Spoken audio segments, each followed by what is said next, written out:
India New Zealand మధ్య జరగబోయే సిరీస్లో మొహమ్మద్ షమి పేరు లేకపోవడం పెద్ద దుమారం రేపుతోంది.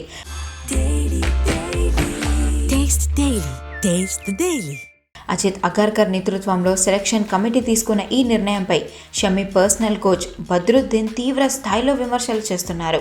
గాయం కారణంగా గత కొంతకాలంగా ఇంటర్నేషనల్ క్రికెట్కు దూరమైన షమి దేశవాళీ క్రికెట్లో మాత్రం అద్భుతమైన ఫామ్ను కొనసాగిస్తున్నాడు. ప్రస్తుతం జరుగుతున్న విజయ్ హజారే ట్రోఫీలో బెంగాల్ తరపున ఆడుతున్న షమి 5 మ్యాచ్లలో 11 వికెట్లను పడగొట్టాడు. అంతకు ముందు జరిగిన సయ్యద్ ముస్తాక్ అలీ ట్రోఫీలో కూడా 16 వికెట్లు తీశాడు. మంచి ఫిట్నెస్ను ఫామ్ను కొనసాగిస్తుంటే కూడా సెలెక్టర్లు షమిని పక్కన పెట్టడంతో క్రికెట్ నిపుణులు కూడా ఆశ్చర్యానికి గురవుతున్నారు. కోచ్ బద్రుద్దీన్ మాట్లాడుతూ, అగార్కర్ బృందం తనను మళ్లీ ఎంపిక చేసేలా ఒక ప్లేయర్కు ఇంకేం చేయాలి?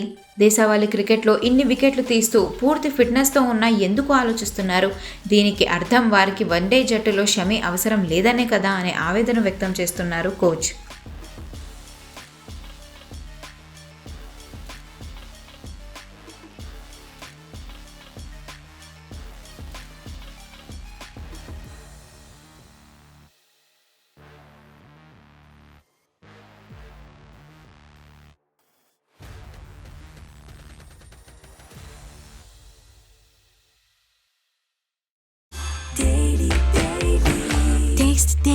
Taste the Daily.